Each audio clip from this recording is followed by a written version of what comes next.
Lieutenant Commander Sarah Chen stepped onto the Naval Special Warfare Training Grounds at 5:30 hours, her gear bag slung over one shoulder, and her custom rifle case gripped firmly in her other hand. The morning sun had just begun to cast long shadows across the range where America's most elite snipers had gathered for the annual inter-service precision shooting competition. The air smelled of gun oil, fresh coffee, and testosterone-fueled confidence. Conversation stopped mid-sentence as operators noticed her approaching. At 5'4" with her dark hair pulled back in a regulation bun, wearing standard-issue fatigues that somehow looked too big on her small frame, she looked more like someone's younger sister than a serious competitor. Certainly not someone who belonged among the battle-hardened warriors assembled here. "Check the roster again," a barrel-chested SEAL muttered to his teammate, not bothering to lower his voice. "Think they sent us the coffee girl by mistake." Ripples of laughter spread through the group like wildfire. Nearby, a Marine Scout sniper elbowed his buddy. "Maybe she's lost. Someone should point her toward the admin building." Chief Petty Officer Jake Hawkins stood at the center of the largest group, his presence commanding attention even among these elite operators. At 6'2" with arms like steel cables and a face chiseled from granite, he embodied everything the media portrayed as the perfect special operator. His reputation preceded him: three-time defending champion, over 50 confirmed kills in combat, and an ego to match his considerable skills. He looked Sarah up and down with barely concealed contempt. "Participation trophy right there, boys," Hawk announced loud enough for everyone to hear. "Pentagon's diversity project just walked in. Probably never fired anything bigger than a 9mm at a paper target." The laughter grew louder, more pointed. A few operators exchanged knowing glances. They'd all heard the rumors about integrated programs, about lowered standards and political correctness infecting even the most sacred spaces of military excellence. To many of them, Sarah's presence here wasn't just questionable, it was offensive. $20 says she doesn't make it past qualification," someone called out. "I'll take that bet," another voice replied. "20 says she doesn't even complete the first string." Sarah's expression never changed. Her face remained a mask of calm professionalism, though inside, familiar emotions stirred, not anger exactly, but something colder and more focused. She'd heard it all before. In boot camp, instructors had questioned whether she could handle a rucksack march. In advanced training, teammates had assumed she'd fail the physical requirements. On her first deployment, a lieutenant had tried to assign her to administrative duties despite her qualifications. Words were just noise. The target never cared who pulled the trigger, what gender they were, or what anyone thought about them. Physics didn't discriminate, ballistics didn't have opinions, and neither did she. She found her assigned station, number 7 on the firing line, and set down her gear with deliberate care. While around her, operators engaged in the time-honored ritual of pre-competition posturing, swapping war stories and comparing equipment with the casual arrogance of men who'd never been seriously challenged. Sarah began her pre-shoot inspection with the focused precision of a surgeon preparing for a critical operation. She opened her rifle case and lifted out her custom weapon, a beautiful piece of engineering she'd modified herself over years of refinement. Every component had been carefully selected, tested, and integrated. The stock had been custom-fitted to her build. The trigger had been adjusted to exactly 3 pounds of pull. The scope had been painstakingly zeroed across multiple ranges and weather conditions. "Nice rifle," a voice said nearby. She looked up to see a young Army Ranger, probably mid-20s, with sincere eyes. "Custom build?" "Mostly," Sarah replied simply, appreciating that his question seemed genuine rather than mocking. "Corporal Danny Reeves," he introduced himself, extending a hand. "Sarah Chen." She shook it briefly before returning to her inspection. Danny seemed about to say more when Hawk's voice boomed across the range. "Hey Reeves, stop fraternizing with the diversity hire and get your head in the game, unless you want to finish last behind her." More laughter followed. Danny's face reddened, but he nodded to Sarah and moved back to his station. She didn't blame him. Tribal loyalty ran deep in this community, and he was smart enough not to alienate himself on her behalf. Colonel Marcus Briggs watched the entire scene unfold from the observation tower, his weathered face revealing nothing. At 62, with 38 years in the Marine Corps and more combat deployments than he cared to count, he'd seen every kind of operator. He'd also seen every kind of prejudice, every variety of toxic masculinity, and every flavor of insecurity masquerading as confidence. He lifted his binoculars and focused on Sarah as she worked. Her movements were efficient, methodical, completely unbothered by the circus around her. Briggs had reviewed her file before approving her entry into the competition. What he'd read had been extraordinary. Olympic-level competitive shooting before she'd even graduated high school, top scores in every marksmanship qualification the Navy offered, and a classified service record that he wasn't cleared to fully access, but that had come with glowing recommendations from people whose opinions he trusted. This week, Briggs thought, was about to get very interesting. These arrogant bastards had no idea what was about to hit them. The range officer's voice crackled over the loudspeaker. All competitors to the briefing tent in 5 minutes. I say again, all competitors to the briefing tent in 5 minutes. Sarah secured her rifle, locked her case, and started walking. As she passed Hawk's group, she heard him say, just loud enough for her to catch, "Wonder how long before she washes out. I give her until lunch." She didn't break stride, didn't acknowledge the comment, didn't give them the satisfaction of a reaction. But inside, something cold and sharp crystallized into pure determination. They wanted a show. She'd give them one they'd never forget. The briefing tent felt like a sauna despite the early hour. 32 competitors, the best snipers from every branch of the U.S. military, crowded onto folding chairs as Colonel Briggs took the podium. Sarah sat in the back row, aware of the empty seats on either side of her while men packed together elsewhere like sardines. "Gentlemen," Briggs began, then paused deliberately, his eyes finding Sarah. "And lady, welcome to the 15th Annual Inter-Service Precision Shooting Competition. Over the next 5 days, you'll face challenges designed to test every aspect of your craft. Today is qualification, basic but essential. You'll engage targets at 600, 800, and 1,000 yards. 15 shots total. Score below 90%, you're out." Hawk leaned over to his teammate. 90%. My grandmother could qualify at 90%.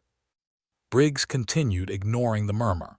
"Weather conditions are ideal today. Light wind, clear visibility. No excuses. We'll proceed in roster order. Questions?" No hands went up. "Then, let's separate the professionals from the pretenders." The competitors filed out to the range, where 15 firing positions had been prepared. Sarah drew position 7 again, middle of the pack. Hawk had position 1. He'd shoot first, setting the tone. And he knew it. "Shooter ready on position 1, the range officer called. Hawk dropped into position with the fluid grace of someone who'd done this 10,000 times. His rifle seemed like an extension of his body. He controlled his breathing, acquired the target, and fired in one smooth motion. "Hit center mass, 600 yards, the spotter confirmed. Hawk cycled through all 15 shots in under 4 minutes. Every single round found the target, most within the high-scoring inner rings. When he stood, his cocky grin had returned full force. 97%, the scorer announced. "Excellent shooting, Chief." Hawk walked past the other competitors, accepting fist bumps and congratulations. As he passed Sarah, he stopped. "That's how it's done, Lieutenant Commander. Think you can manage to at least hit the berm?" Several operators snickered. Sarah met his eyes with an expression of perfect neutrality. "We'll see, Chief." 5 more shooters went. All qualified easily, posting scores between 91 and 95%. These were elite operators. Qualification standards that would challenge regular military snipers were routine for them. "Shooter ready on position 7. Sarah moved to the firing line, acutely aware of every eye on her. She could feel the weight of their skepticism, their expectations of failure, their barely concealed hope that she'd embarrass herself and validate their prejudices. She set down her rifle and began her pre-shot routine.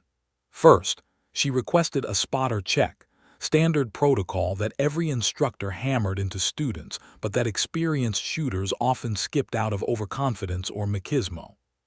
"You can't be serious," Hawk's voice carried across the range. "A spotter check. What are you, fresh out of basic?" Laughter erupted from the crowd of waiting shooters. Even some of the range officers smirked. "That's like asking permission to breathe," someone else called out. "Maybe she needs someone to hold her hand, too." The mockery built on itself, each comment encouraging the next. Sarah ignored it all. She waited patiently while the range officer verified her scope settings, confirmed her position was safe, and checked her target assignments. By the book, every single step. "Spotter check complete. Shooter, you may proceed when ready." Sarah settled behind her rifle. The laughter continued behind her, but it was already fading into background noise. Her world narrowed. Peripheral vision dimmed. The chattering voices became like distant wind, present but meaningless. She found the target at 600 yards through her scope, a black circle on white paper, crisp and clear in the morning light. Her breathing slowed automatically, following patterns her mother had taught her 20 years ago during biathlon training. 4 counts in, hold, 6 counts out, hold. Her heart rate dropped from 70 beats per minute to 55. Her hands, already steady, became absolutely still. She exhaled halfway and squeezed the trigger with gradual increasing pressure. 3 pounds, smooth and consistent. Crack! The rifle's recoil pushed back against her shoulder, familiar and comfortable. She rode it naturally, already cycling the bolt for the next shot. Dead center, 600 yards.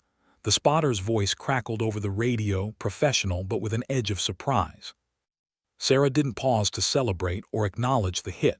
She found her breathing rhythm again and fired. Crack! Dead center, 600 yards. Crack! Dead center, 600 yards. Behind her, the laughter had stopped. An uncomfortable silence settled over the range, broken only by the rhythmic crack of her rifle. 3 shots at 600 yards, 3 perfect impacts. The target switched to 800 yards. The wind had picked up slightly, a 3-mile-per-hour breeze from the east. Sarah made a minor adjustment to her point of aim and continued firing. Crack, center mass, 800 yards. Crack, dead center, 800 yards. Crack, dead center, 800 yards. Hawk's grin had completely vanished. He stood with his arms crossed, watching with an expression somewhere between disbelief and growing concern. Around him, other competitors had stopped their casual banter and were watching in silence. The range officer moved the targets to 1,000 yards, the maximum distance for qualification. At this range, the targets looked like tiny dots even through a high-powered scope. Wind, humidity, even the rotation of the earth became factors. Most shooters were satisfied just hitting the target at all. Sarah adjusted her position slightly, accounting for the increased distance.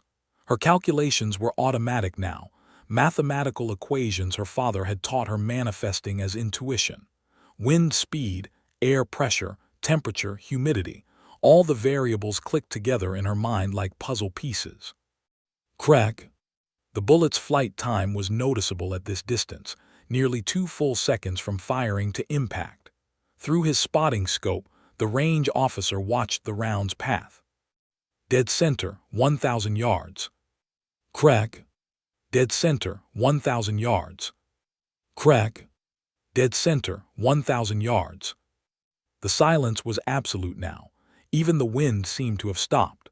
Sarah fired her 15th and final shot with the same mechanical precision as the first. Crack! Dead center, 1,000 yards. She engaged the safety, cleared her weapon, and stood. Her face showed no emotion, no pride, no satisfaction, no acknowledgement of what she'd just accomplished. She simply gathered her brass, secured her rifle, and stepped back from the firing line. The scorer's voice trembled slightly. 100%, perfect score. 15 shots, 15 dead center hits. Colonel Briggs lowered his binoculars slowly. In 15 years of running this competition, with hundreds of the military's best snipers competing, no one had ever shot a perfect qualification round. The odds of it were astronomical. Even the legendary Carlos Hathcock would have called it exceptional shooting. Danny Reeves, still waiting his turn to shoot, let out a low whistle. "Holy shit," he whispered. Hawk stood frozen, his face cycling through emotions: shock, disbelief, anger, and something he rarely experienced: doubt. The woman he'd dismissed as a diversity hire, the shooter he'd mocked mercilessly, had just demonstrated a level of precision he'd never achieved in his entire career.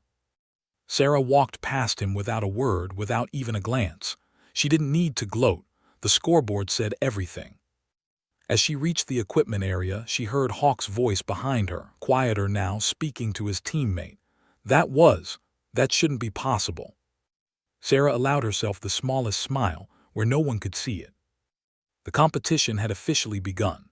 The chow hall buzzed with subdued conversation that evening, a marked change from the boisterous atmosphere that had filled it at breakfast. Word of Sarah's perfect qualification round had spread through the entire base like wildfire. Operators who hadn't even been at the range were talking about it. Some claimed it was beginner's luck. Others whispered about possible equipment advantages or modified ammunition. A few, very few, simply acknowledged what they'd witnessed: exceptional shooting.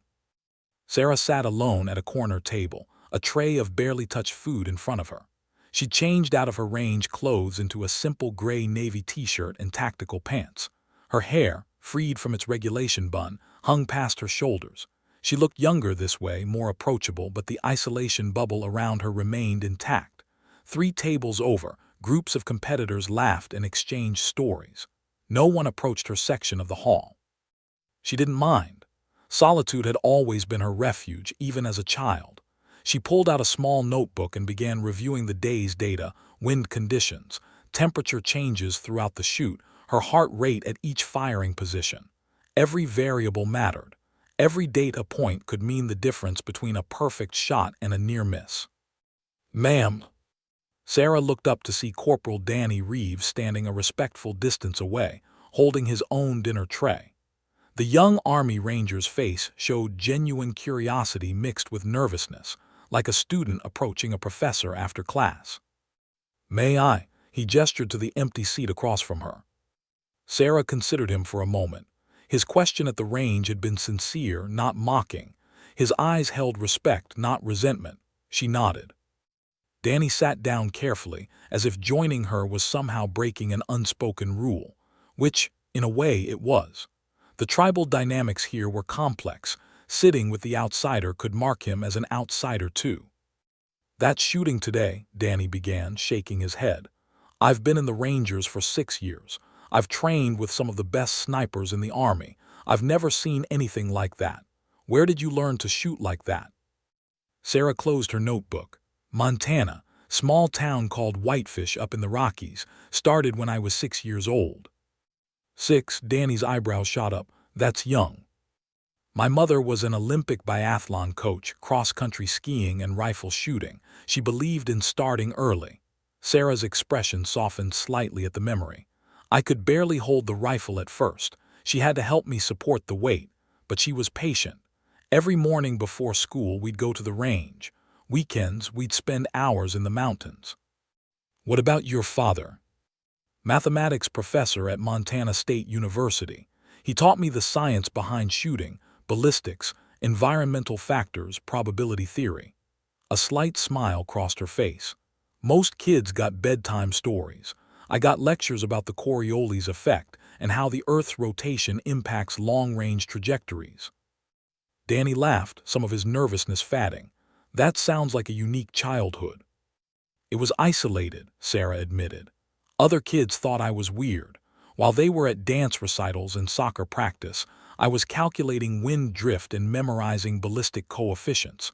But I loved it. The precision, the science, the way everything had to come together perfectly for that one moment when you squeezed the trigger." "You said you competed internationally." Sarah nodded. "Junior biathlon circuit from age 12 to 18. Won nationals 3 times. Placed 4th at Junior Worlds in Norway when I was 17. I had scholarship offers from MIT, Stanford, Carnegie Mellon, all full rides for their shooting teams and academic programs." "So why the Navy?" Danny asked. Why give up a free Ivy League education to enlist? Sarah's expression grew distant. September 11, 2001. I was a senior in high school, sitting in calculus class when the towers fell. We all watched it on TV, the smoke, the people jumping, the collapse. And I remember thinking that all my shooting skills, all that precision I developed was for competition, for scoring points and winning medals. She paused, her voice quieter now. Some equations matter more than others, Corporal. I decided that day that I wanted my skills to count for something real, something that protected people instead of just impressing judges. Your parents must have been devastated when you enlisted instead of going to MIT. My father understood intellectually, even if it broke his heart. My mother, Sarah's jaw tightened. She didn't speak to me for 2 years. She'd spent her whole life coaching me for the Olympics, and I threw it away, her words, to play soldier. Do you regret it? Never, the word came without hesitation. I enlisted in 2002, made it through boot camp despite drill instructors who thought women didn't belong in combat roles. Qualified expert marksman with every weapon system they put in my hands. Then in 2015, when the Navy opened SEAL training to women as part of an experimental integrated program, I volunteered. Danny's eyes widened. You went through Bud S. Class 334, started with 142 candidates. 23 graduated. I was one of them. Sarah's voice held no pride, just statement of fact. First week, they called me Sweet Pea and took bets on when I'd ring the bell. By Hell Week, they stopped betting. By the end, some of them were asking me for advice on staying mentally strong during surf torture. Jesus, Danny breathed. I've heard stories about Bud S. The cold, the sleep deprivation, instructors literally trying to break you. It's designed to find your breaking point and then push you past it, Sarah confirmed. Most people quit because their bodies fail, but bodies can be trained. It's the mind that gives up first. My mother taught me that during biathlon training, your body can do far more than your brain thinks it can. You just have to learn to ignore the voice telling you to stop. Around them, the chow hall had grown quieter. Sarah noticed several tables of operators watching their conversation, including Hawk's table. The SEAL sat with his back to them, but his body language was tense, shoulders rigid. After Bud S., Danny prompted.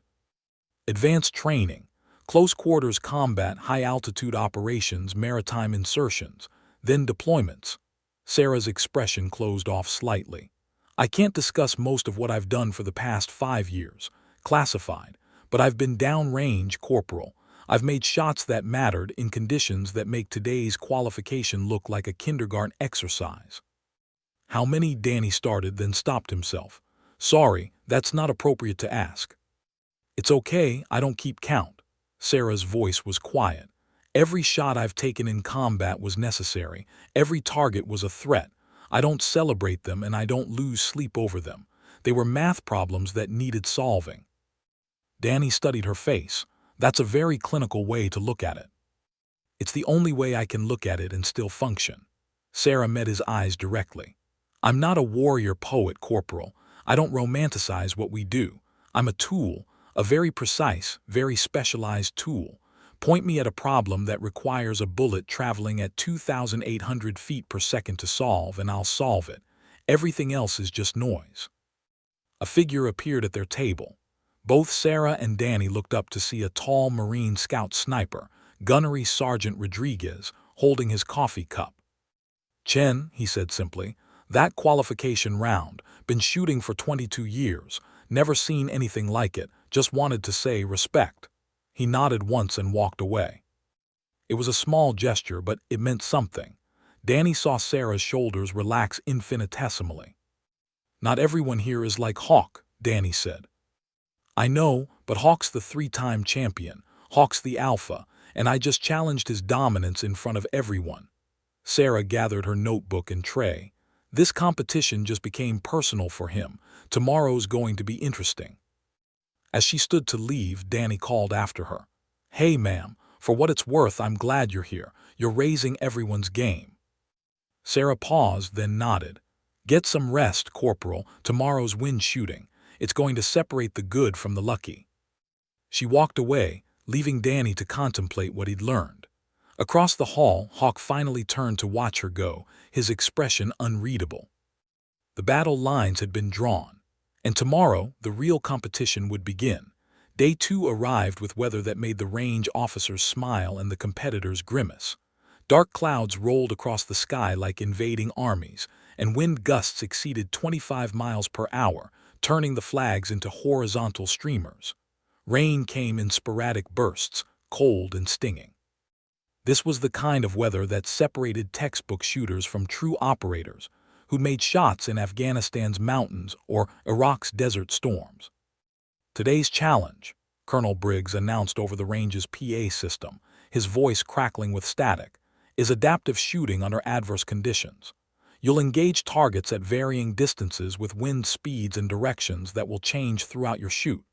No two competitors will face identical conditions. This tests your ability to read the environment and adjust in real time, just like combat. Sarah stood at her station, rain dripping off the brim of her cap, studying the wind flags positioned at intervals downrange. They whipped chaotically, showing gusts from multiple directions. At 600 yards, the wind blew predominantly from the west. At 800, it seemed to swirl from the northwest. At 1,000 yards, it was anyone's guess. "This is real shooting," Hawk announced to his nearby teammates, loud enough to carry. "Not some climate-controlled range where conditions are perfect. Let's see how the Prodigy handles actual field conditions." The morning session was brutal. Experienced shooters posted scores in the low 80s, respectable given the conditions, but far below their usual standards. A Navy SEAL from Team 3, a solid operator with years of deployments, scored only 72%. An Army Special Forces sniper, known for his Afghanistan mountain work, managed 85% but looked frustrated doing it. Hawk shot in the second rotation. Despite the conditions, he was magnificent, reading wind patterns with the instinct of someone who'd done this 1,000 times in worse situations. He made adjustments on the fly, compensating for sudden gusts, and posted a 91%. The gathered operators erupted in applause. It was championship-level shooting in championship-level conditions. "That's how it's done," someone shouted. Hawk stood rain-soaked and grinning. "Beat that," he said, looking directly at Sarah. When her turn came, Sarah approached the line methodically. She'd been watching every shooter, noting how the wind patterns shifted, where the gusts originated, how long they lasted. Her father's mathematics and her mother's field experience merged in her mind, creating a predictive model. She settled into position and began her first shot sequence. The wind hit from the left, then shifted right, then died completely for exactly 4 seconds before gusting again. She waited for the pattern to repeat, and it did. She fired during the dead zone. "Hit center mass, 600 yards. The spotter's voice carried the same surprised tone it had during qualification. Through the rain and wind, Sarah continued to find her rhythm, waiting for those brief windows when chaos became predictable. By her 10th shot, she'd posted a 94%, higher than Hawk in worse conditions. The murmuring among spectators grew louder. Then came the night shoot. As darkness fell, competitors switched to night vision equipment. This added another layer of complexity. The scopes amplified available light, but also amplified any movement or instability. Shooting through night vision required absolute stillness and a different kind of concentration. Sarah was halfway through her night sequence, controlling her breathing for a critical 800-yard shot, when a loud metallic crash erupted directly behind her. Her concentration shattered for a split second, long enough to throw off most shooters completely. Several competitors turned to see Hawk standing near his equipment area, a metal ammunition case lying on the ground at his feet. "Sorry," he called out, not sounding sorry at all. "Slipped out of my hands." The range officer looked ready to intervene, but there was no rule against accidents. Sarah had already refocused, her mind blocking out the distraction with the discipline her mother had drilled into her during biathlon competitions, where spectators deliberately tried to break skiers' concentration. She compensated for the split-second disruption, adjusted her point of aim slightly to account for the interrupted breathing cycle, and fired. Hit dead center, 800 yards. The shot was perfect. Better than perfect, it demonstrated complete mental control under deliberate pressure. Danny Reeves, watching from the sidelines, shook his head in disgust at Hawk's obvious attempt to rattle her. Several other operators looked away, uncomfortable with the unsportsmanlike conduct, but unwilling to call out a three-time champion. The night shoot concluded with Sarah posting 96%, the highest score of the day. Hawk came in second at 91%. The gap between them was closing, but in Sarah's favor. As competitors cleared their equipment, Hawk approached Sarah near the cleaning station. His face was flushed. Whether from exertion or anger, it was hard to tell. "You've had help," he said, his voice low and tight. "Special accommodations. Maybe somebody pre-briefed you on the wind patterns. There's no way." Sarah turned to face him fully, her expression calm but her eyes hard as gunmetal. "The target doesn't care about your ego, Chief." Her voice was quiet but cut through the ambient noise like a knife. "Neither do I. You can question my gender all you want, but you can't question that scoreboard." Hawk's jaw clenched so hard a muscle jumped in his cheek. "This isn't over." "No," Sarah agreed. "It's not. 4 more days, Chief. May the best shooter win." "I am the best shooter," Hawk shot back. "Then you have nothing to worry about." Sarah's tone was perfectly professional, which somehow made it more cutting than any insult could have been. Other operators had gathered, drawn by the confrontation. The tribal dynamics Sarah had sensed were now on full display. Some men stood clearly with Hawk, their teammate, their champion, their brother-in-arms. Others watched with more neutral expressions, their loyalty to tradition warring with the objective reality of the scores. Gunnery Sergeant Rodriguez, the Marine who'd acknowledged Sarah the previous evening, spoke up from the edge of the crowd. "Scoreboard don't lie, Hawk. She's outshot you 2 days straight. Maybe focus on your own game instead of making excuses." Hawk whirled on him. "You taking her side, Rodriguez?" "I'm taking the side of professional shooting," the Marine replied evenly. "You taught me that, remember?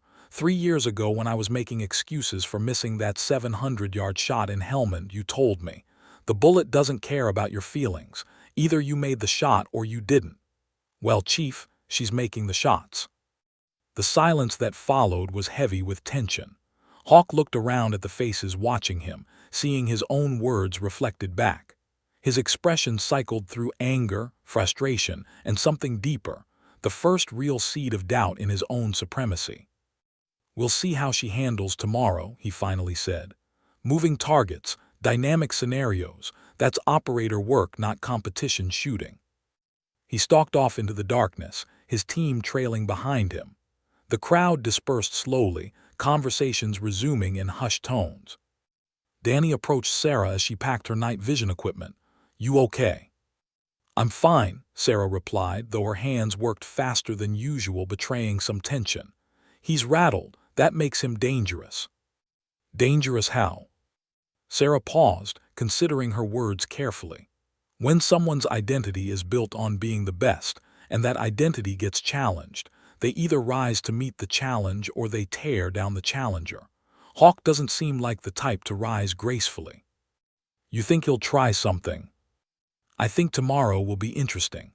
Sarah closed her equipment case. "Get some rest, Corporal. Moving targets require different skills. You'll need to be sharp."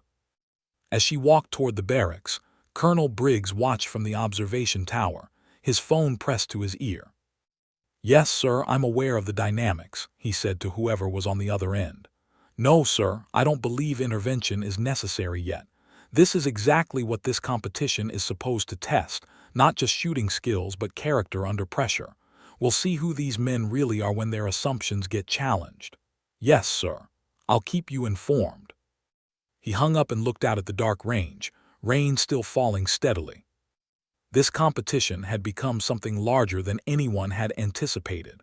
The question was no longer just who was the best shot. It was whether excellence could transcend prejudice, whether merit could overcome tribalism, and whether the special operations community was ready to evolve. The next 3 days would provide the answer. Day 4 dawned clear and cold. the storm system having blown through overnight. The air had that crystalline quality that made distant objects appear closer than they were, deceptive for inexperienced shooters, but a gift for those who understood atmospheric optics.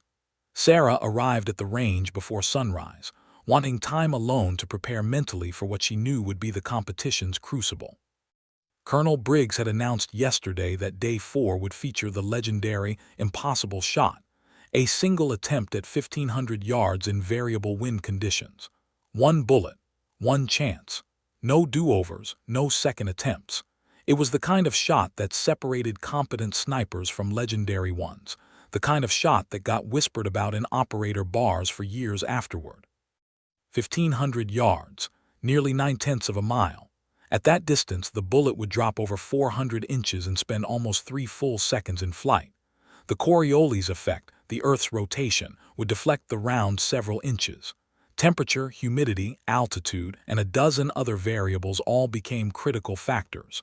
And the wind could push a bullet several feet off course. "Morning, ma'am." Sarah turned to see Danny approaching, 2 cups of coffee in hand. He offered her one without asking if she wanted it. "Couldn't sleep," she asked, accepting the cup gratefully.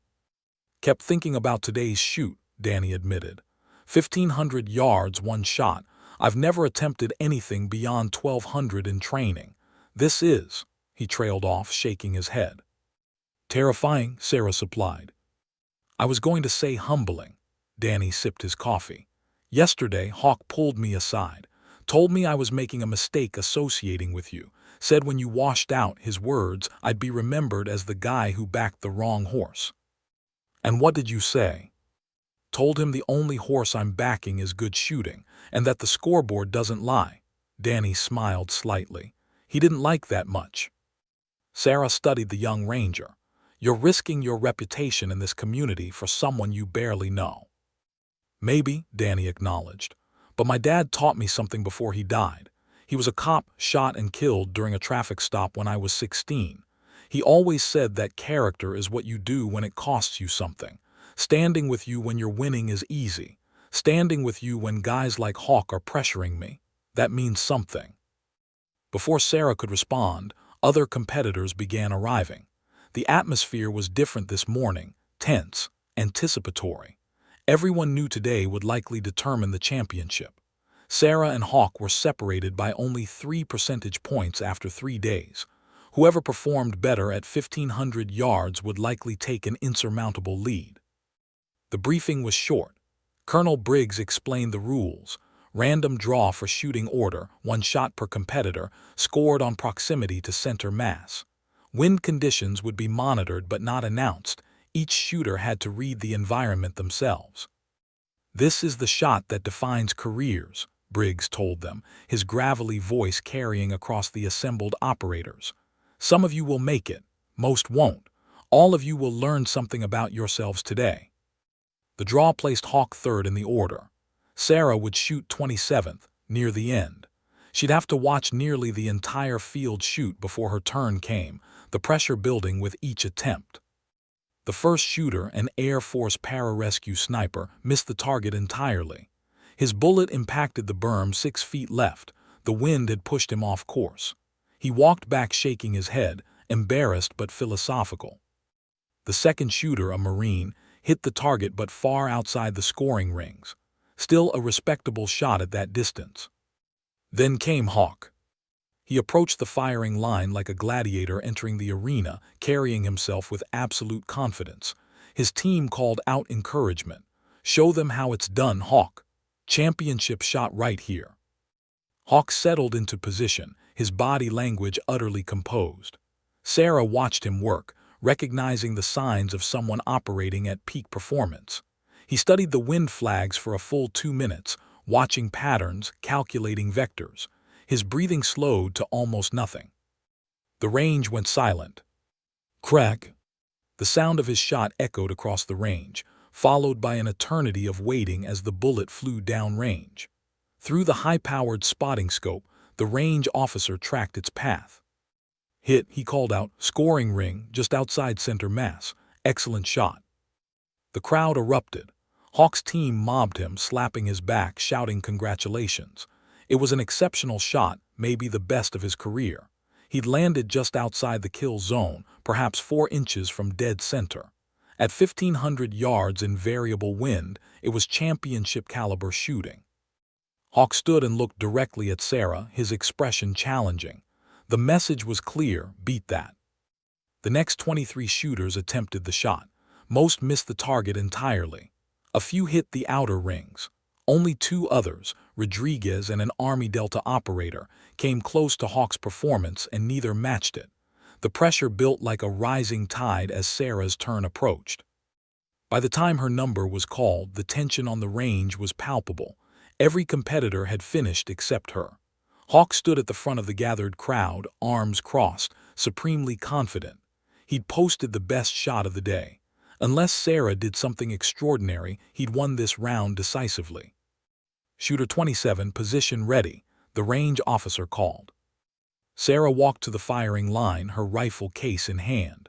The crowd pressed closer, everyone wanting to witness this moment. She could feel their eyes on her back, hear their whispered conversations. No way she matches Hawk's shot. That was literally perfect execution. She's been lucky, but luck runs out. Sarah set down her case and began unpacking methodically. She didn't rush, didn't let the pressure alter her routine.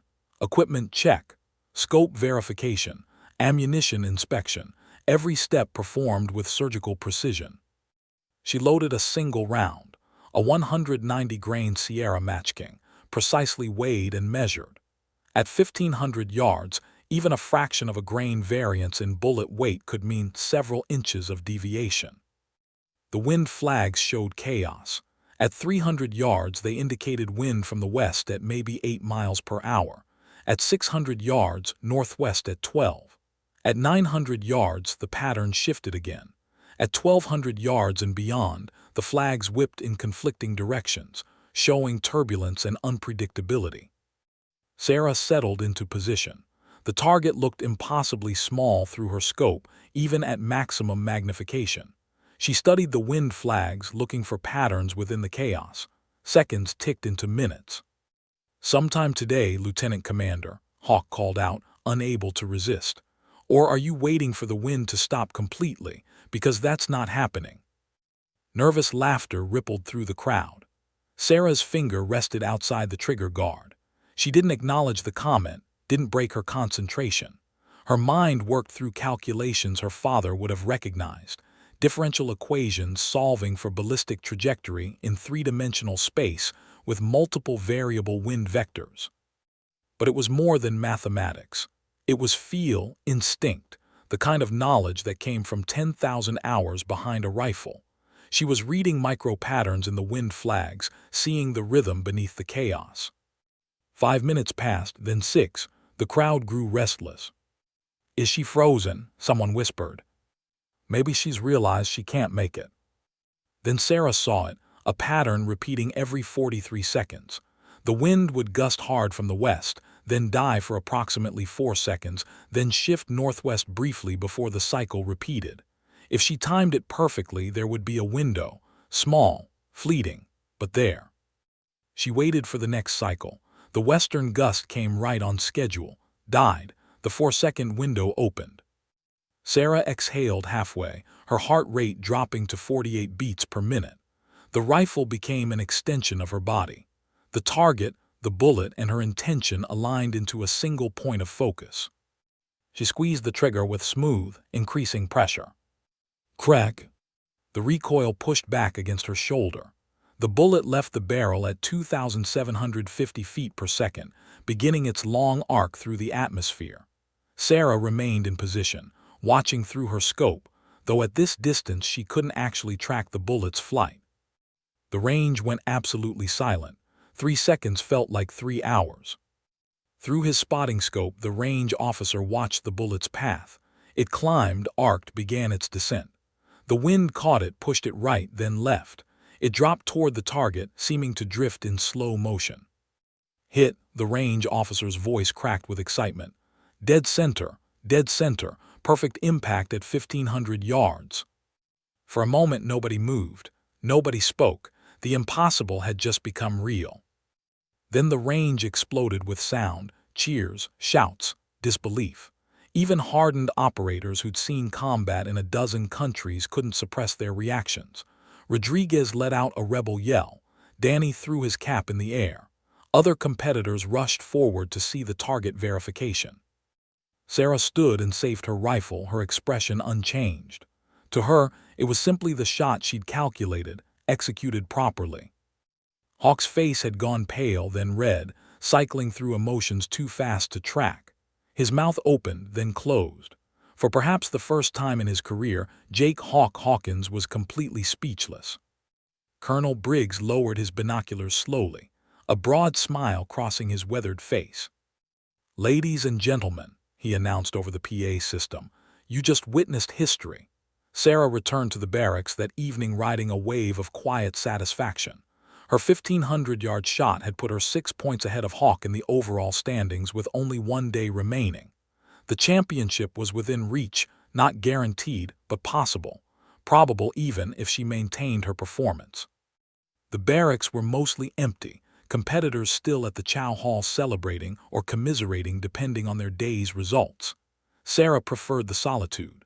She carried her rifle case to her assigned space, a small corner area separated from the main bay by a wall locker. Her routine was sacred, unchanging. Disassemble the rifle, clean every component, inspect for wear or damage, reassemble, verify zero. She'd performed this ritual thousands of times, could do it blindfolded if necessary. The familiar motions were meditative, calming. She opened her case and immediately froze. Something was wrong. The rifle's position had shifted slightly, not much, maybe a quarter inch, but enough. She always placed it with the scope turrets aligned precisely with the case's foam cutout. Now it was rotated slightly clockwise.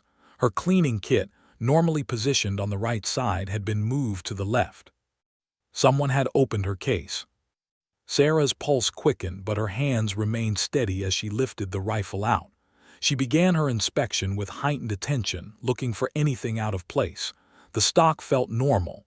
The barrel seemed fine. The trigger. Her fingers found the scope mounts. They moved. They shouldn't move, ever. She grabbed her torque wrench and checked the mounting screws. 2 of them had been loosened, not enough to be obvious, but enough that after a few shots the vibration would cause the scope to shift.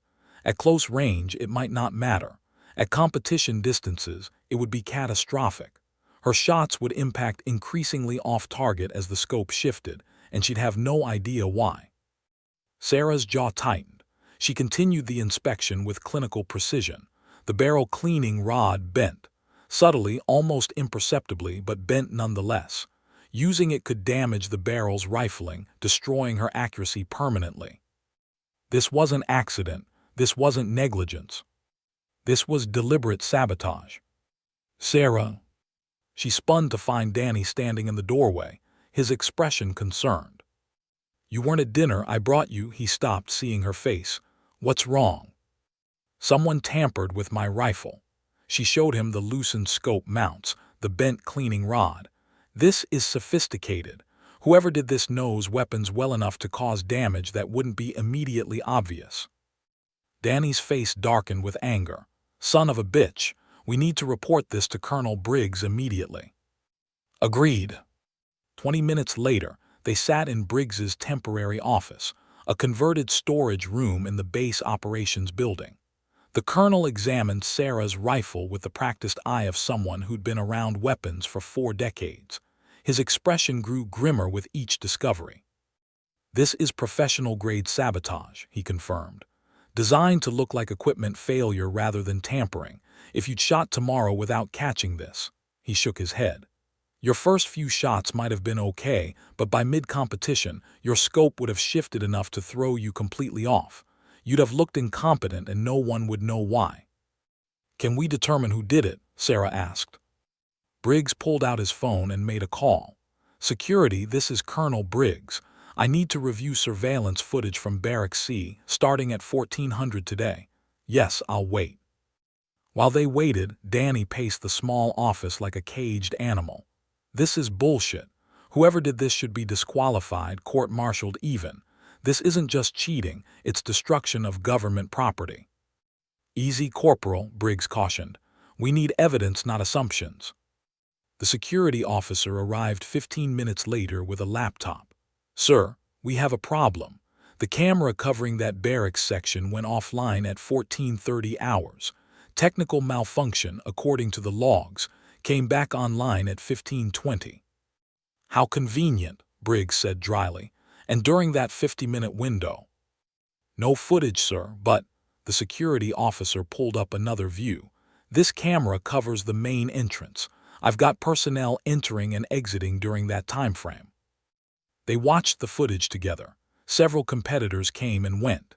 At 14:45, a group of 4 entered, all wearing the same style of tactical cap, all roughly the same build. They kept their faces angled away from the camera. Whether deliberately or coincidentally, it was impossible to tell. Can you identify any of them? Briggs asked. The security officer enhanced the image, but the resolution wasn't good enough. No positive IDs, sir, but based on their gear and the timing, I'd say these are SEAL team members. The way they move, their equipment setup. Briggs's eyes narrowed. Focus on the next hour who exits. At 15:18, 3 figures emerged. Again, faces obscured. At 15:34, a 4th person exited, this one carrying what looked like a small toolkit. Freeze that frame, Briggs ordered. Zoom in on the toolkit. The image pixelated as it enlarged, but Sarah could make out enough. That's a Leatherman Moot multi-utility tool, designed specifically for weapons maintenance, has torque-adjustable bits. Can we trace toolkit ownership? Danny asked. Half the operators here carry Leathermans, the security officer said, but the Moot model is more specialized, mostly issued to armorers and advanced weapons techs. Briggs made another call, this one to the competition armorer. After a brief conversation, he hung up and looked at Sarah and Danny. 3 people checked out Moot toolkits from the armory today.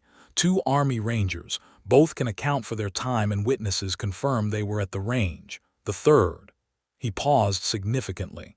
Chief Petty Officer Jake Hawkins checked it out at 14:35, returned it at 15:40. The timeline matched perfectly with the camera blackout and the barracks intrusion. Danny exploded. That's it, he's done. Disqualify him, Colonel, this is clear evidence. It's circumstantial, Briggs interrupted. Hawkins could claim he needed the toolkit for his own equipment. The camera malfunction could genuinely be coincidence. We can't prove he was in that barracks or that he touched Lieutenant Commander Chen's rifle. So he gets away with it. Danny's voice rose with frustration. I didn't say that. Briggs's tone was ice cold. I said we can't prove it legally, but I can have a very pointed conversation with the chief about integrity, honor, and what happens to operators who violate both. He looked at Sarah. Lieutenant Commander, you have options. I can offer you a replacement rifle from our armory, a top-tier weapon already zeroed, or I can give you time and resources to repair your current rifle. Tomorrow's competition doesn't start until 900. You'd have, he checked his watch, approximately 13 hours. If I switch rifles, I'll compromise my performance, Sarah said immediately. Every weapon has unique characteristics, trigger pull, recoil pattern, balance. I've spent years with my rifle. I know it intimately. A new weapon, even an excellent one, would put me at a disadvantage. Then you'll rebuild tonight, Briggs said. It wasn't a question. Yes, sir. I'll authorize access to the armory workshop. Full tool access, and I'll assign a witness to document your repairs. Everything by the book. Danny stood. I'm staying with her all night if necessary. I appreciate that, Corporal, but Sarah began. With respect, ma'am, I'm staying. You need a witness and you need someone watching your back. Whoever did this might try something else. Before Sarah could argue, the door opened. Gunnery Sergeant Rodriguez stood there with 2 other Marines. Heard there was a problem. We're here to help. Within the hour, word had spread through a select group of competitors, those who valued integrity over tribal loyalty. 7 operators assembled in the armory workshop. 3 Marines, 2 Army Rangers, one Air Force pararescue, and Danny. They set up a perimeter, one always watching the door while the others assisted or witnessed Sarah's work. She started by completely disassembling the rifle. Every screw, every pin, every component laid out on a clean mat. She replaced the bent cleaning rod with a new one from Armory stock, documented and signed for. She retorqued the scope mounts to exact specifications, then added thread locker to prevent future tampering. The hours blurred together. Midnight came and went. Sarah's hands never wavered, but exhaustion began showing around her eyes. Rodriguez brought coffee. Danny ran to the chow hall and returned with sandwiches that Sarah barely touched. At 300, she finished reassembly. Now came the critical part, re-zeroing the rifle. They moved to an indoor range, and Sarah began the painstaking process of confirming her zero at multiple distances. Each shot had to be perfect. Each adjustment had to be precise. At 4:30, the armory door opened. Colonel Briggs entered, followed by Chief Petty Officer Hawkins. The temperature in the room dropped 20 degrees. Briggs's face was carved from granite. Chief Hawkins has something to say. Hawk looked like he'd been through a psychological meat grinder. His eyes were bloodshot, his jaw tight. When he spoke, the words seemed dragged from somewhere deep and painful. Lieutenant Commander Chen, he stopped, started again. What happened to your equipment was unacceptable. Regardless of who did it, I want you to know that I had nothing to do with it. Sarah said nothing, just watched him with those dark, unreadable eyes. I've been informed, Hawk continued, his voice strained, that my toolkit was checked out during the time frame when the incident occurred. I logged it out to perform maintenance on my own weapon. I was at the range the entire time, but I understand how this looks. Do you? Sarah said quietly. It wasn't a question. Hawk's facade cracked slightly. I've been a SEAL for 12 years. I've operated in 17 countries. I've earned every commendation, every qualification, every recognition I have. And then you show up and... He struggled for words. You're better than me. I didn't want to believe it. Hell, I still don't want to believe it, but the scores don't lie. No, Sarah agreed, they don't. Tomorrow's the final day. I'm going to shoot the best I've ever shot. And if you beat me, Hawk took a deep breath, then you beat me, fair and square, because that's what operators do. We compete at the highest level and we accept the results. He extended his hand. Sarah looked at it for a long moment, then at Briggs, then at the assembled operators who'd given up their sleep to support her. Finally, she looked back at Hawk. She didn't take his hand. Actions earn respect, Chief, not words. Tomorrow shoot your best, I'll shoot mine. We'll let the targets decide. Hawk's hand dropped. He nodded once, then turned and left without another word. Briggs lingered. You didn't have to be that hard on him. Yes, Sarah said, turning back to her rifle. I did. Because if I'd accepted that handshake every time I win something, people will say he let me. I don't want his permission to excel, Colonel. I don't want his blessing. I want to beat him so decisively that nobody, not him, not his teammates, not anyone, can ever question whether I earned it. Briggs smiled slightly. Get some rest, Lieutenant Commander. You've got about 3 hours before you need to be at the range. I'll sleep when the competition's over, sir. She went back to work, and the operators who'd stayed all night settled in for a few more hours. They were witnesses now to something larger than a shooting competition. They were witnesses to the changing of an era. Dawn broke over the range with the kind of perfect clarity that made distant mountains look close enough to touch. Sarah stood alone at the edge of the firing line, her rebuilt rifle cradled in her arms, watching the sun paint the sky in shades of gold and crimson. She'd managed maybe 90 minutes of sleep, fragmented, restless, haunted by the weight of what this day meant. Her eyes burned with fatigue. Her shoulders ached from the hours spent hunched over her rifle, rebuilding it piece by piece. But her hands were steady. They were always steady when it mattered. Behind her, the parking area filled with vehicles. Word had spread beyond the competition itself. Base personnel, off-duty operators, even some local media had gotten wind of the unprecedented showdown between the 3-time champion and the unknown female SEAL who'd come out of nowhere to challenge him. The crowd was easily 3 times larger than any previous day. Colonel Briggs took the podium at precisely 900 hours, his voice amplified across the range. Gentlemen and lady, welcome to the final day of the 15th Annual Inter-Service Precision Shooting Competition. Today's event simulates a real-world hostage rescue scenario. You will engage a high-value target at 800 yards while avoiding multiple non-combatant targets that will appear at random intervals. He paused, letting the difficulty sink in. But first, you'll complete a 2-mile combat conditioning run in full kit, 50 pounds of gear, plate carrier, helmet, weapon. This simulates the physical stress of actual operations. You'll shoot immediately upon completion while your heart rate is elevated, your hands are shaking, and your body is screaming for oxygen. This is what separates range shooters from war fighters. The assembled competitors shifted uneasily. A 2-mile run in full gear was punishing under any circumstances. To shoot with precision immediately afterward required mental fortitude beyond most people's capacity. Scoring is simple, Briggs continued. Hit the hostile target, avoid the hostages. Time starts when you cross the start line and ends when you make a confirmed hit. Miss the hostile or hit a hostage, you're disqualified from this event. Your cumulative score from the previous 4 days stands, but you cannot win the championship. The stakes were absolute.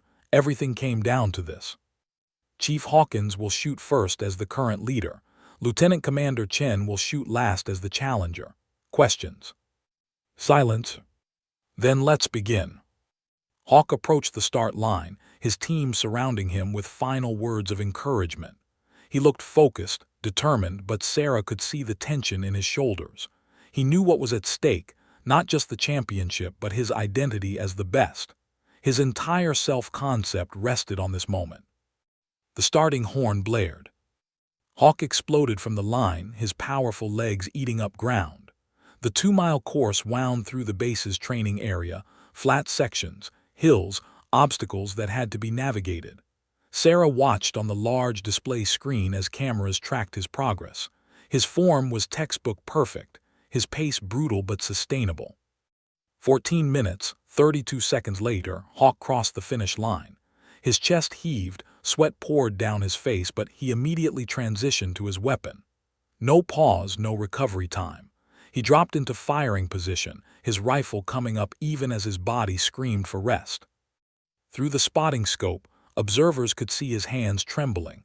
Adrenaline, fatigue, elevated heart rate all conspiring against precision. The target waited at 800 yards. Hostile in the center, hostage targets flanking it on both sides, all appearing and disappearing at random intervals. Hawk controlled his breathing, 4 counts in, hold, 6 counts out. His heart rate began to drop. 30 seconds passed, 40. His finger moved to the trigger. A hostage target popped up directly in front of the hostile. Hawk held his fire. The hostage dropped. The hostile appeared alone for exactly 3 seconds. Crack. Miss, the range officer called. Repeat shot required. Hawk's jaw clenched. He'd pulled it left in his fatigue, missing by perhaps 6 inches. He cycled the bolt, reacquired the target. This time he waited longer, letting his heart rate drop further despite knowing the clock was running. The hostile appeared again. Hawk fired. Hit time, 16 minutes 18 seconds. Respectable, excellent even, but not perfect. Hawk stood knowing he'd left the door open. If Sarah could beat his time with a good shot, the championship was hers. 13 more competitors attempted the course. Most failed spectacularly, hitting hostages, missing entirely, or collapsing from exhaustion before completing the run. 2 posted times faster than Hawk's run but missed their shots. 1 Army Ranger made his shot but took over 20 minutes total. Rodriguez went early in the rotation. He completed the run in 15 minutes, but his shot, though accurate, brought his total time to 18 minutes. Danny finished his run strong, but his hands were shaking too badly. 3 attempts before he hit the hostile, final time over 22 minutes. Finally, only Sarah remained. She stepped to the start line, very aware of the hundreds of eyes on her. The crowd had swelled to nearly 500 people, the largest audience this competition had ever drawn. News cameras filmed everything. This wasn't just a shooting competition anymore. It had become symbolic of something larger, something that transcended marksmanship. Danny stood at the sideline with Rodriguez and the others who'd supported her through the night. "You've got this," he called out. Sarah adjusted her plate carrier, checked her rifle's sling, and took a deep breath. Her body was running on fumes, less than 2 hours of sleep in the past 48 hours, the emotional toll of the sabotage, the pressure of this moment. Every logical part of her brain said she was at a disadvantage. But her mother's voice echoed in her memory. "Your body can do far more than your brain thinks it can. You just have to ignore the voice telling you to stop." The starting horn blared.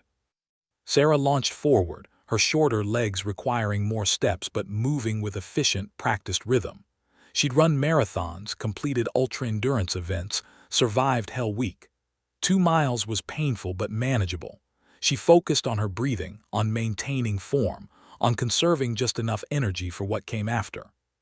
The first mile passed in a blur. Her legs burned, her lungs ached, but she maintained pace. The second mile grew harder. The course's hills took their toll, and the 50 pounds of gear felt like it was doubling with each step. Spectators lined portions of the route cheering, but their voices were just noise. At mile 1.75, her legs nearly gave out. The fatigue from her sleepless night crashed over her like a wave. For a moment, she stumbled, her vision blurring. "CHEN, push," Rodriguez's voice cut through the fog. He'd positioned himself at this section specifically, knowing it was the hardest point. Sarah found something deeper, that reserve that separated those who finished from those who quit. She drove her legs harder, pushing through pain that would have stopped most people. 13 minutes, 48 seconds. She crossed the finish line 16 seconds faster than Hawk's run. But the run was only half the battle. Her heart hammered at 178 beats per minute. Her hands shook visibly. Sweat stung her eyes. She grabbed her rifle and moved to the firing position, knowing she had maybe 90 seconds before the fatigue overcame her adrenaline. She dropped into position, the rifle feeling impossibly heavy. Through her scope, the target swam in and out of focus. Her breathing was ragged, uncontrolled. This was the moment Hawk was counting on, that her smaller frame, her exhaustion, her sleepless night would all compound to destroy her accuracy. Sarah closed her eyes. 3 seconds. That's all she allowed herself. 3 seconds to find the calm center, the quiet place where her mother had taught her to exist regardless of external chaos. She opened her eyes. Her heart rate was still elevated but dropping. 160, 145. She controlled her breathing, forcing the rhythm despite her body's screaming demand for oxygen. The hostile target appeared. A hostage flanked it. She held fire. The targets changed. Hostile alone. Her finger moved to the trigger, but her hands were still shaking too much. She waited, letting her heart rate drop further. 120 beats per minute. Still too high for precision shooting. Normal resting was 60. But she didn't have time to wait for normal. The clock was running. Sarah made a decision. Instead of fighting the tremor in her hands, she worked with it. She timed her shot to the rhythm of her elevated heartbeat, squeezing the trigger in the microsecond between beats when her body was naturally still. It was a technique her mother had taught her for biathlon, shooting while the heart still raced from skiing. Trust the rhythm. Become one with it. The hostile appeared alone. Sarah found the rhythm beat, stillness, beat, stillness. On the third stillness, she fired. Crack! The bullet flew true, 800 yards of perfect ballistic arc. Hit dead center. Time, 14 minutes 51 seconds. The crowd erupted. Sarah had beaten Hawk's time by a full minute and 27 seconds. More importantly, she'd made a perfect shot while completely exhausted. She safed her weapon and stood, her legs threatening to buckle. Danny rushed forward to steady her, grinning like a madman. "You did it. Holy shit, you actually did it." But Sarah's eyes found Hawk across the range. He stood absolutely still, his face cycling through every emotion human beings were capable of experiencing. This was his identity dying in real time, his sense of self being fundamentally challenged. Colonel Briggs's voice boomed across the PA system. "Ladies and gentlemen, we have a new champion." The crowd's roar was deafening. Sarah had done more than win a shooting competition. She'd shattered every assumption, exceeded every expectation, and proved that excellence had no prerequisites except dedication and skill. The awards ceremony was scheduled for 1400 hours, giving competitors time to clean up and gather themselves. Sarah sat alone in the barracks shower room long after the water had run cold, letting exhaustion wash over her now that the adrenaline had finally drained away. Her body ached in places she'd forgotten existed. Her hands, always so steady during shooting, now trembled with fatigue. But she'd won. The reality of it hadn't fully settled in yet. 15 years of this competition, hundreds of the military's elite snipers, and she just posted the highest combined score in the event's history. Not just won, dominated. A knock on the shower room door interrupted her thoughts. "Ma'am," Danny's voice called. "Ceremony starts in 20 minutes. Colonel Briggs wants all competitors in dress uniform." "Copy that," Sarah called back. "I'll be ready." She forced herself to stand, dress, and face what came next. The ceremony took place on the main parade ground, a large open area where the entire base could gather. A temporary stage had been erected, flanked by American flags and the flags of each military branch.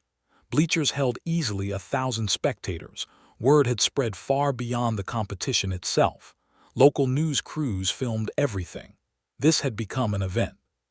Sarah stood in formation with the other competitors, her dress blues crisp and perfect despite her exhaustion. 2 positions to her left stood Hawk, his face an unreadable mask. They hadn't spoken since her victory. The tension between them was palpable. Colonel Briggs took the podium, his weathered face stern but his eyes bright with something that might have been pride. "For 15 years," he began, his voice carrying across the silent crowd, "this competition has brought together the finest precision shooters our military produces. Navy SEALs, Army Rangers, Marine Scout Snipers, Air Force Special Operations, the best of the best, competing to determine who among them stands supreme." He paused, letting his words sink in. "This year, we witnessed something unprecedented. Not just in terms of scores, though Lieutenant Commander Sarah Chen's performance shattered multiple records. No, what we witnessed was something more fundamental, a challenge to our assumptions about what excellence looks like." Sarah felt every eye shift to her. "Many of you," Briggs continued, his tone hardening, "doubted Lieutenant Commander Chen from the moment she arrived. Some of you mocked her. Some of you actively worked against her. And why? Not because of her qualifications, which are impeccable. Not because of her performance, which proved exceptional. You doubted her because she didn't fit your preconceived image of what a warrior should look like." The crowd shifted uncomfortably. Briggs was calling them out publicly, and he didn't care who it offended. "But here's what I want you to understand," the colonel said. "Excellence has no gender. It has no predetermined shape or size. It has only one requirement: performance under pressure. Can you execute when it matters? Can you deliver when lives depend on it? Can you maintain your standards when everything around you is chaos?" He gestured to Sarah. Lieutenant Commander Chen answered those questions definitively. Perfect qualification round. Highest scores in adverse conditions. A 1,500-yard shot that will be talked about for decades. And a final performance that combined physical endurance with mental precision in a way I've rarely seen in my 38 years of service. Briggs lifted the championship trophy, a bronze statue of a sniper in position, mounted on a walnut base engraved with the names of all previous winners. Lieutenant Commander Sarah Chen, front and center. Sarah marched forward, her movements precise despite her exhaustion. She came to attention before the colonel, saluted, and held it. Briggs returned the salute, then handed her the trophy. It was heavier than she'd expected, substantial and real in her hands. "Congratulations, Lieutenant Commander. You've earned this, and you've taught us all something about assumptions and excellence." The crowd erupted in applause. It started with Danny and Rodriguez, spread to the competitors who'd supported her through the night, then rippled outward until even the skeptics were clapping. It was genuine now, respect earned through undeniable performance.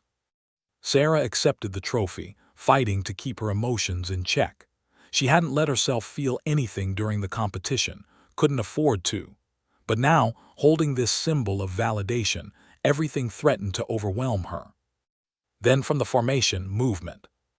Hawk stepped forward. The applause died as everyone watched to see what would happen.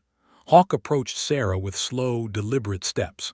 His face was tight, his jaw clenched, but his eyes held something different than before. He came to attention and saluted her. The gesture was significant. A chief petty officer didn't salute a lieutenant commander under normal circumstances except in specific ceremonial contexts. But this wasn't about rank. This was about respect between warriors. Sarah returned the salute, holding it. "I was wrong," Hawk said, his voice loud enough for everyone to hear. "About everything. I questioned your abilities based on prejudice, not evidence. I let my ego and my insecurity drive my behavior. You didn't just beat me, Lieutenant Commander. You showed me what real professionalism looks like. You faced mockery, sabotage, and doubt, and you responded by letting your performance speak for itself." He lowered his salute and extended his hand. "You earned this championship. You earned my respect, and you've earned your place among the best operators in this military." This time Sarah took his hand. The handshake was firm, genuine, witnessed by 1,000 people. "Thank you, Chief," she said simply. "That took courage to say publicly." "Less courage than you showed all week," Hawk replied. A ghost of his old grin appeared. "Besides, I've got a year to train before the next competition. You just set the bar impossibly high." "Good," Sarah said. "Competition makes us all better." As they shook hands, the crowd erupted again, louder this time, celebrating not just a winner but a moment of genuine growth and change. Later, after the ceremony concluded and the crowds dispersed, Colonel Briggs pulled Sarah aside to his office. "Congratulations again, Lieutenant Commander, but I didn't ask you here just for that." He gestured to a chair. "I'm recommending you for a new position, Advanced Sniper Instructor at the Naval Special Warfare Center. You'd be training the next generation of SEAL snipers." Sarah's eyes widened. "Sir, that's an incredible opportunity." "You've proven you have the skills," Briggs said. "But more than that, you've proven you can maintain professional standards under extreme pressure. You can teach not just marksmanship, but mental resilience, integrity, and what it means to represent excellence regardless of what people assume about you." "When would this start?" 60 days. Finish your current assignment, take some leave. God knows you've earned it, then report to Coronado." Briggs smiled. "Fair warning, you'll be teaching classes that include people who doubted you, some who mocked you. Can you handle that?" Sarah thought about Hawk's transformation, about Danny's loyalty, about Rodriguez and the others who'd stood with her through the night. "Sir, the best revenge isn't getting even. It's helping them become better than they thought possible. If I can teach the next generation to focus on performance instead of prejudice, to evaluate people based on their skills rather than their appearance, that's worth more than any championship." "That's exactly what I hoped you'd say." Briggs stood and extended his hand. "Welcome to the instructor cadre, Lieutenant Commander. Try not to break too many records. You're making the rest of us look bad." Sarah left his office and found Danny and Rodriguez waiting outside with several other competitors. "So," Danny asked eagerly, "what did the colonel want?" "He offered me an instructor position," Sarah said, "teaching advanced sniper techniques at Coronado." Rodriguez whistled. "That's serious, you going to take it?" "Already did."